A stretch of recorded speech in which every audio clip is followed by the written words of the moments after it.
Hello there, my friend. Welcome. You've chosen well for tonight's tale, a gentle journey into the peculiar, the curious, and sometimes the rather grimy corners of the past. But don't worry, there's nothing to fear here. Everything is softened by time and spoken in whispers, like stories passed around an old fire. Let your body sink into your bed, the blankets warm and just right. You might imagine the soft flicker of a gas lamp casting a glow across the cobblestone streets, the distant clop of a horse-drawn carriage, and the hush of a quiet evening in Victorian London.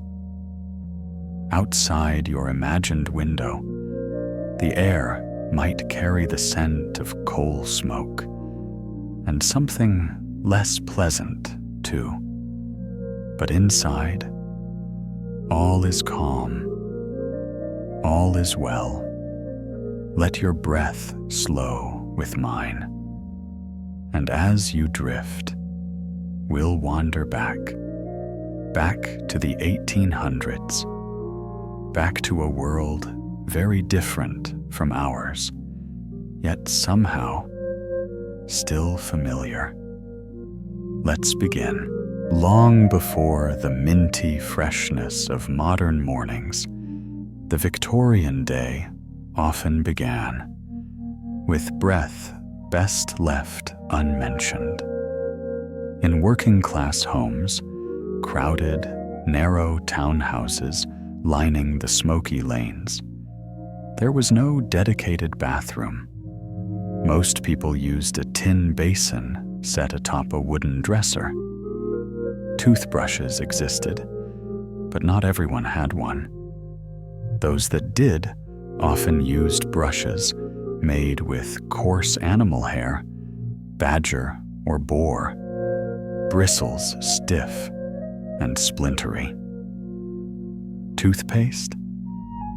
Well, sometimes they'd make a sort of paste from crushed charcoal, salt, and chalk.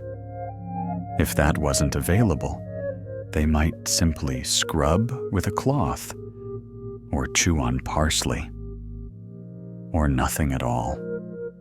In the wealthier households, things were marginally better, but not always.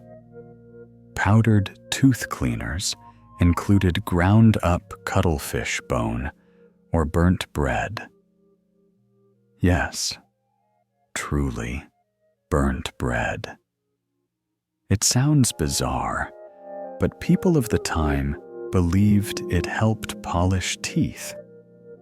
You might hear, if you listen softly now, the faint scraping of boar bristles against a yellowed tooth, the spit into a chamber pot, and the rattle of water being poured from a ceramic jug into a wash basin. Bathing in the Victorian era was a curious affair. It was not a daily habit. In fact, many considered frequent bathing to be suspicious, even dangerous. Some doctors believed that too much water might open the pores and invite illness. In many homes, especially in poorer districts, bathtubs were a luxury. If one did bathe, it might be once a week, in a tin bath set in the kitchen.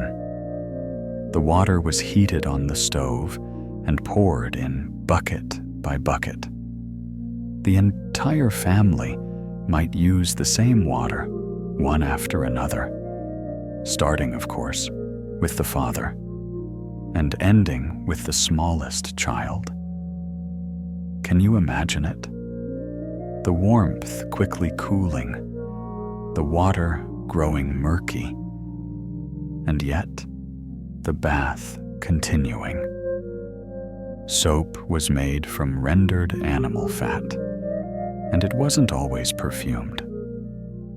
Sometimes it was so harsh it left the skin red and raw, but it was better than the alternative. There's a certain stillness you can sense here. A woman stirring a pot on the hearth, the clink of the metal tub being placed, the hiss of water poured, and the rustle of fabric as someone disrobes for their weekly wash. Toilets, as we know them today, were not the norm. Most Victorian homes, even in the cities, relied on chamber pots. These were ceramic or tin bowls kept under the bed or in a corner of the room. During the night, if nature called, one simply used it. In the morning, it would be emptied, sometimes by servants, sometimes by the householder themselves, into the backyard privy, or directly into the street gutter. This was especially common in the slums of industrial towns.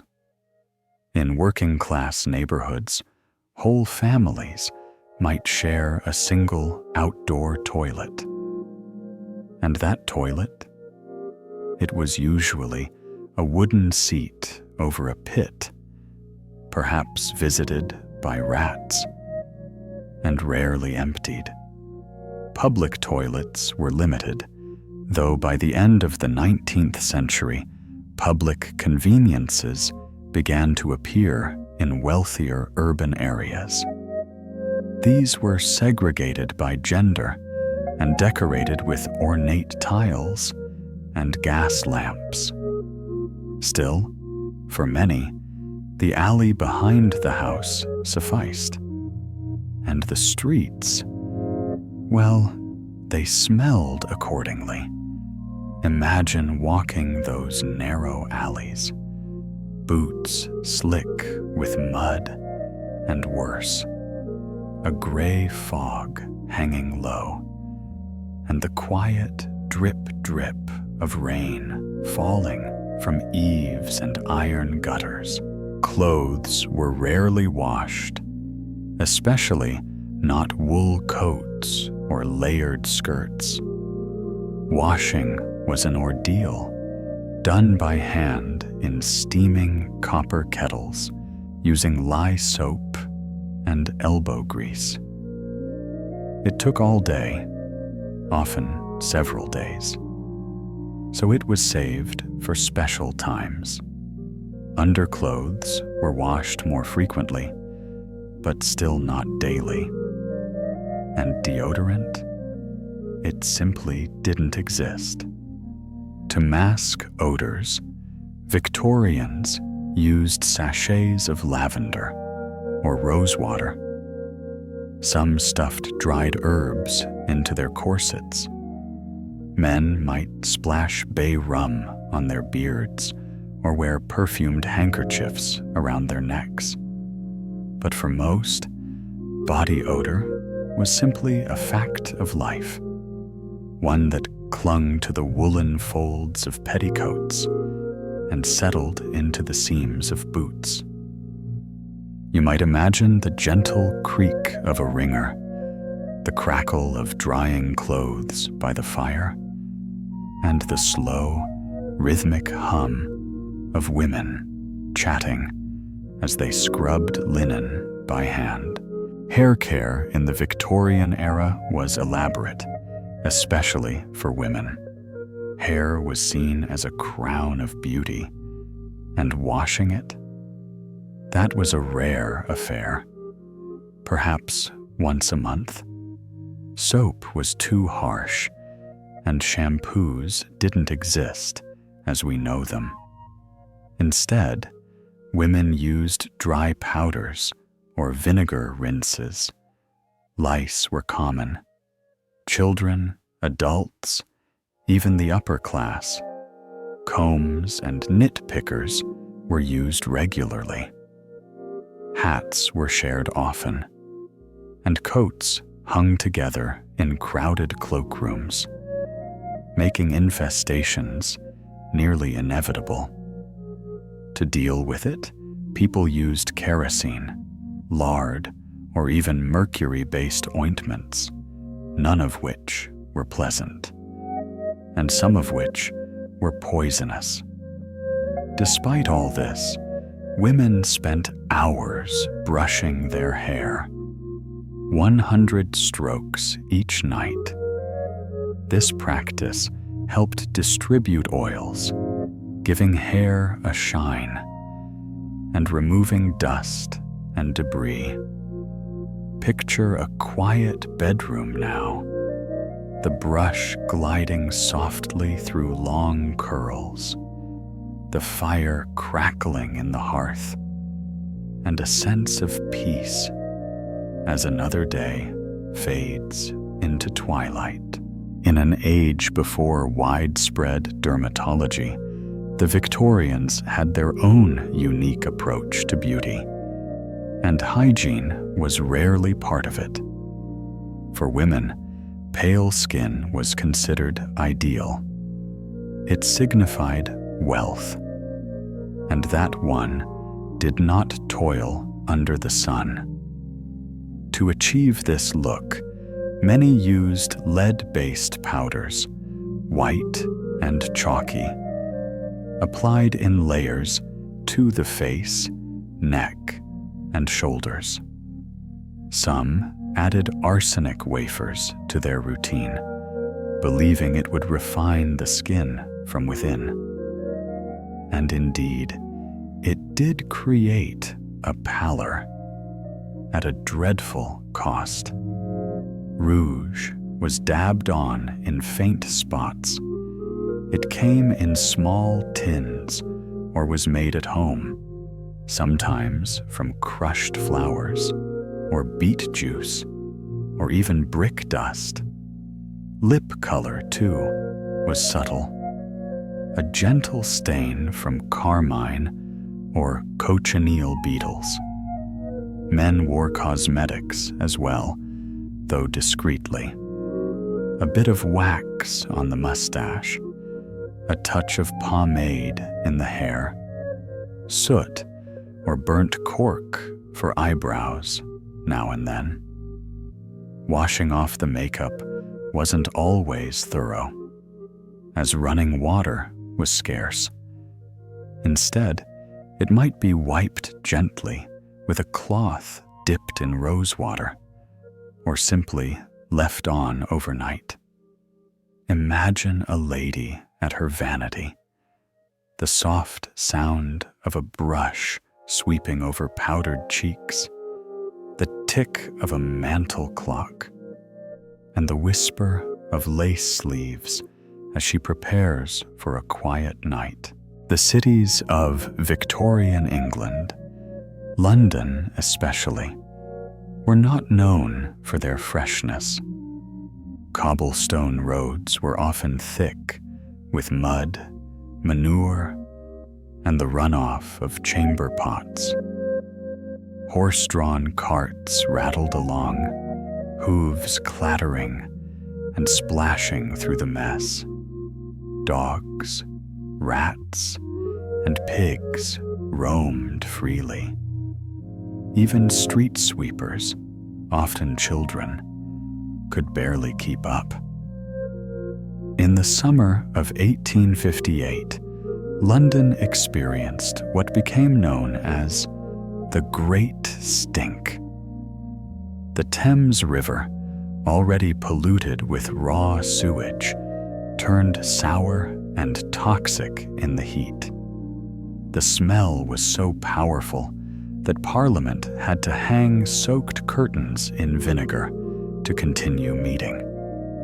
Out of this miasma came change. The city eventually constructed a new sewer system designed by the brilliant Joseph Bazalgette.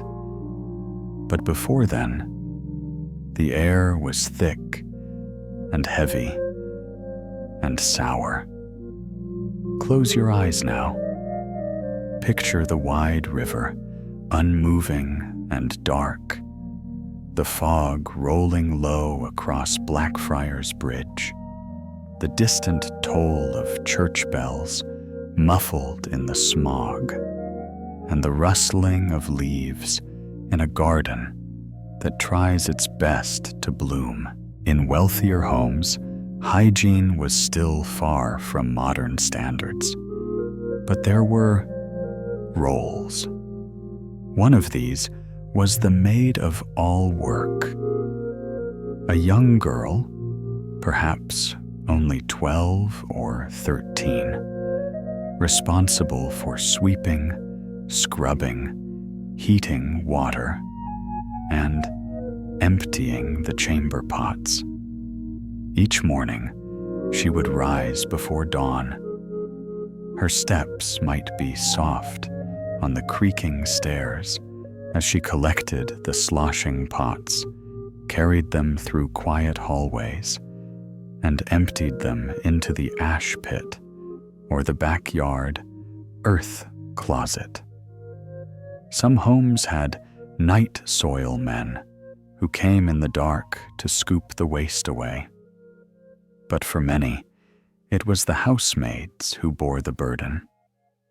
You might imagine her now, hair tucked under a cap, fingers red from soap, and the quiet dignity with which she carried on, unseen by those she served.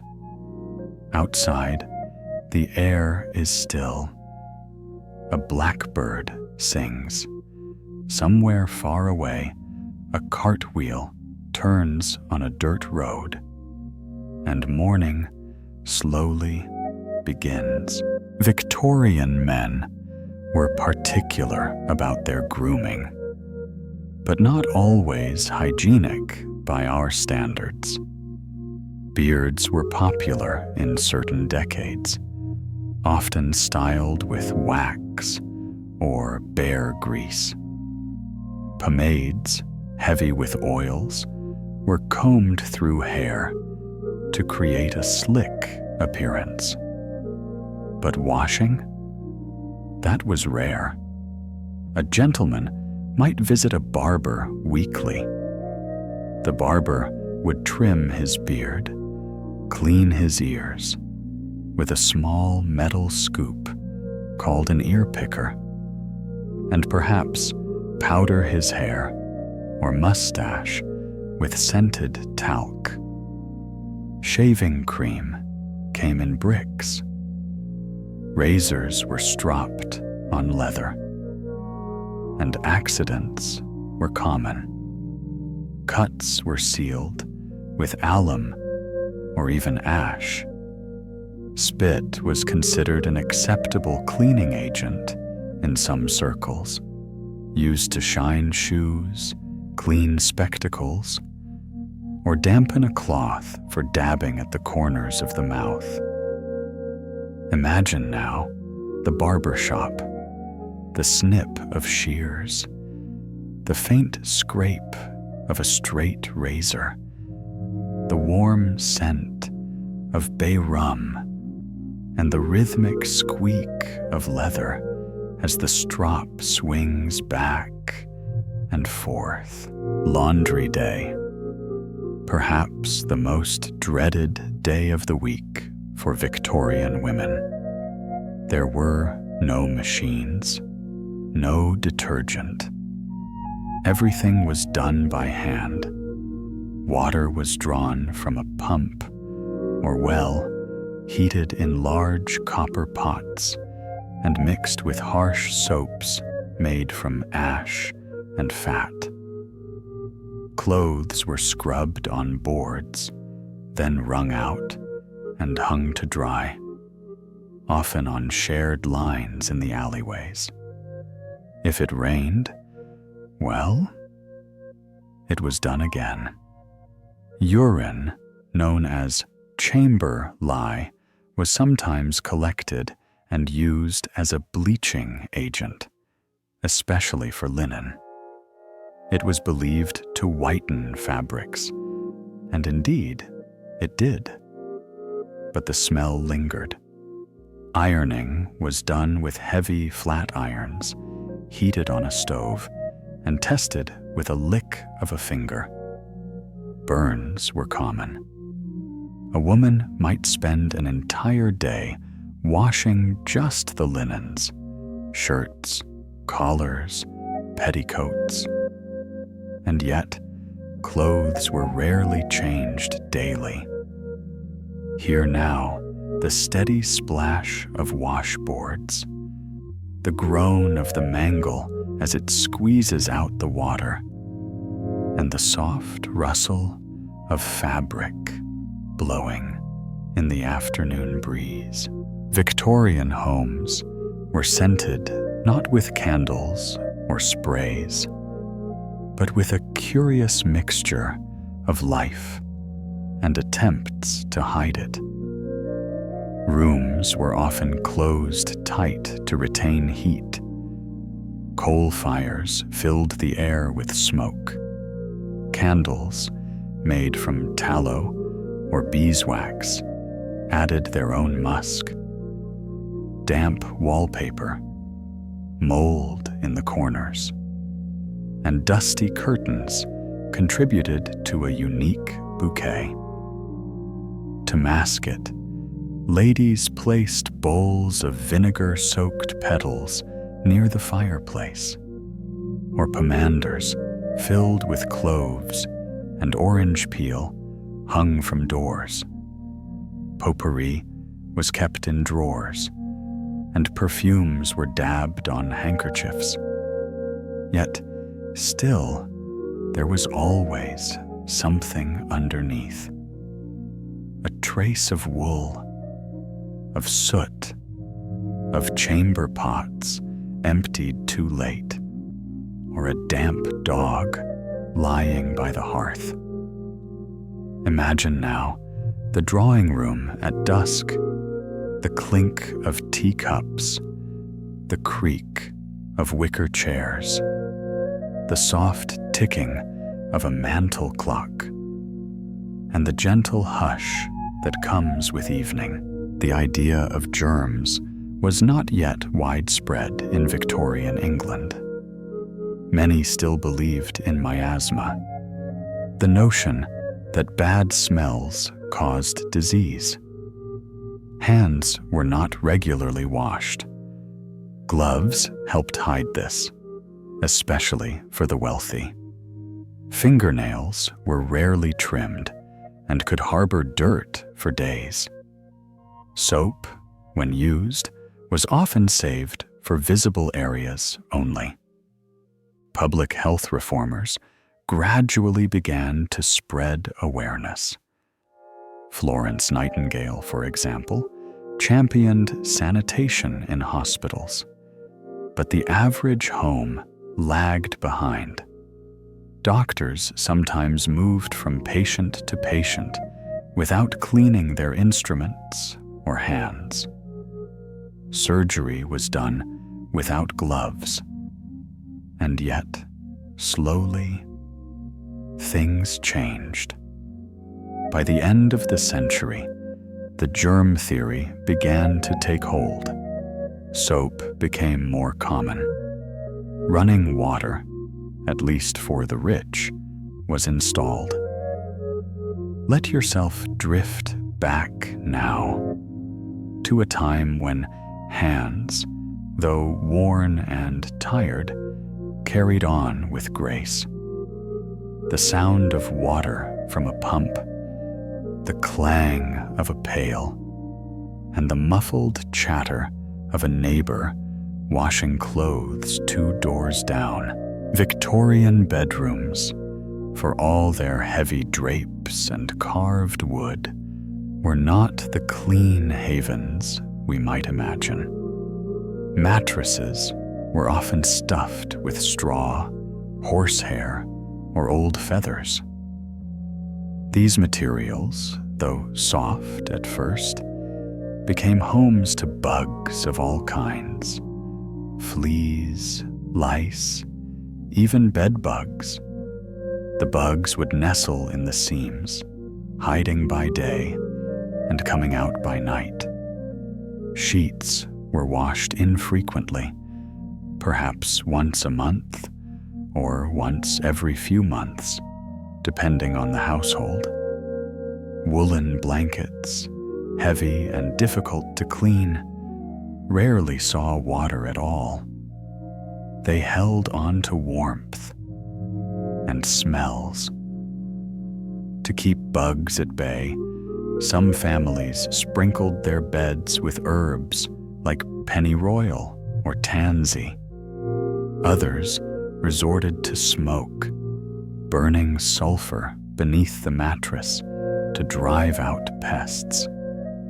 And yet, despite it all, the bed was a place of rest, a place where stories were told, prayers whispered, and sleep slowly crept in. You might picture now the soft rustle of linen, the hush of a quilt being pulled up, and the distant tapping of rain against a window pane. Children in the Victorian era were often left to their own devices when it came to hygiene.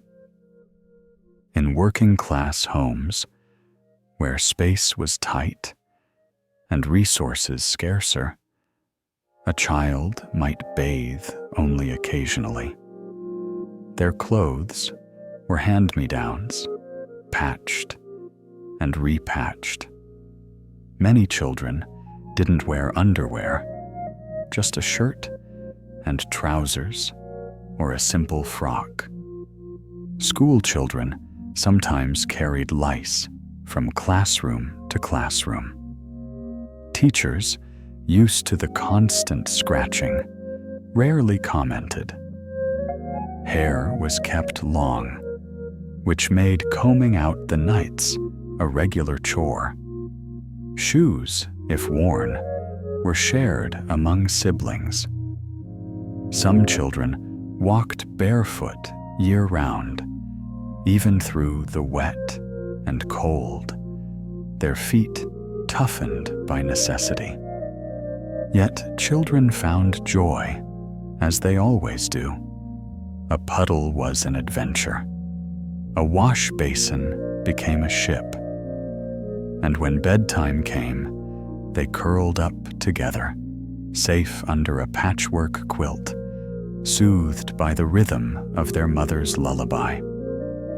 Imagine the quiet giggle of a sleepy child, the creak of the floorboards, and the long, slow sigh of a house settling into night.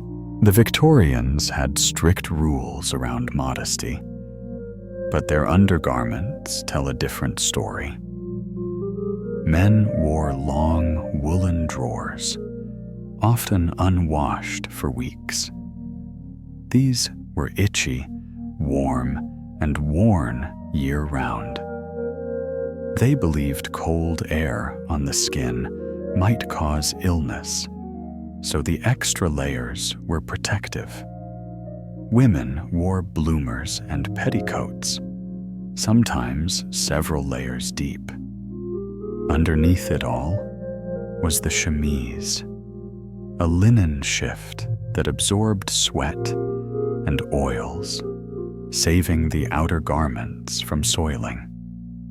The chemise, not the corset, was the true workhorse of cleanliness. Washing these garments was laborious. They were boiled, scrubbed, and hung to dry, sometimes stiff with soap and steam. And still, despite the effort, they were only cleaned when truly necessary. Imagine the flap of wet fabric in the wind, the rhythmic swing of laundry lines, and the soft buzz of flies on a summer day in the backyard. Without modern deodorants, Victorians relied on scent to cover everything else. Eau de cologne was popular, especially among the middle and upper classes. It was a blend of citrus, neroli, rosemary, and other oils, refreshing but fleeting. People dabbed it on their wrists, sprinkled it on handkerchiefs, or added it to their bathwater. Ladies carried small vinaigrettes, tiny, decorative boxes filled with vinegar-soaked sponges. When the air grew foul, they held these to their nose. Gentlemen used snuff, tobacco mixed with spices, which they inhaled with a flourish. Perfume itself was strong and heavy, often floral or musky. The idea was not to smell clean, but to smell important. But even with all this effort, the air was rarely fresh. Close your eyes now. Picture a parlor filled with guests. Lace gloves holding fans. The faintest smell of lavender, clove, and coal smoke as someone plays a quiet waltz on the parlor piano. If one fell ill in the Victorian era, the hospital was often a last resort. Hospitals were not places of healing for the poor, but places of dying.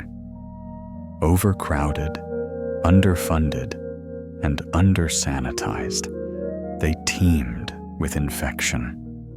Surgeons operated with bare hands. Their aprons, soaked in old blood, were worn like badges of honor. Instruments were reused without sterilization, and wounds were often wrapped in cloth pulled from another patient's bedside. Cleanliness in medical practice was not standard until well into the late century. Florence Nightingale, returning from the Crimean War, championed washing hands and linens, radical at the time. Slowly, change came. The smell of carbolic acid, one of the first antiseptics, began to drift through hospital halls. The floors were scrubbed and the light allowed in. And yet, even then, the scent of sickness lingered. Imagine a dim ward now, the flicker of lamplight, the distant moan of a patient, and the soft footsteps of a nurse bringing broth in a tin cup. For those with means and privacy, morning began not with a shower, but a sponge. A pitcher of water left on the nightstand overnight would be poured into a basin. The cloth, dipped and wrung, was used to dab the face, hands, neck, and perhaps under the arms. This was called a sponge bath. It was quick, quiet, and dignified. No need to undress entirely. No need to light the fire again for hot water. Ladies might then apply face powder or brush their hair. Men would smooth their beards with oil or trim stray whiskers. It was a small moment, personal, almost sacred. You can imagine the sud splash of water in porcelain, the murmur of birds outside the window, and the hush of slippers crossing the carpeted floor. Even death came with its own hygiene, or lack thereof. When someone passed, their body was prepared at home, often by women, mothers, daughters, or sisters. The eyes were closed, the limbs straightened, and the face was washed gently. The body might be dressed in fresh linen or a simple shroud. In some cases, it was not embalmed, especially in poor households, meaning the process of decomposition began quickly. To mask the smell, herbs were placed nearby: rosemary, thyme, or lilies. The windows were opened and candles lit. The mourners wore black, wool, often unwashed, and veils to hide tears and grief. These garments might be worn for weeks or months, absorbing smoke, rain, and sorrow. It was a slow, quiet ritual. You might hear now the faint rustle of morning crepe, the low hum of a hymn, and the closing of a door behind a hearse pulled gently through cobbled streets. By the end of the Victorian era, everything was changing. Piped water became more common. Soap became cheaper. Public health campaigns taught people the value of washing hands, airing out rooms, and boiling water. Schools taught hygiene. Doctors used sterilized tools. Bathtubs became a mark of respectability. But change was slow, and the memories of the old ways lingered. For decades, the habits of the past clung like soot to every brick, board, and blanket. Still, progress marched on. Close your eyes now. Picture a narrow London street, gas lights flickering, a woman hanging laundry, a child washing his face at a pump, and somewhere, beyond it all, the distant call of a train, carrying the new century closer. And now, dear friend, our long walk through the shadows and steam of the Victorian world comes to a close. Though much of what we've seen was unpleasant, it is softened by time. These habits, these lives, these quiet human moments, all part of a world that once was. You've traveled well tonight, through cobblestone alleys and quiet parlors, through laundry lines and lamp-lit bedrooms. You've seen the strange, the sour, and the softly human. Let it all fade now. Let the wind grow still. Let the fire burn low. You're safe now. You're warm. The past is a gentle echo, fading into the night. Sleep well, and good night.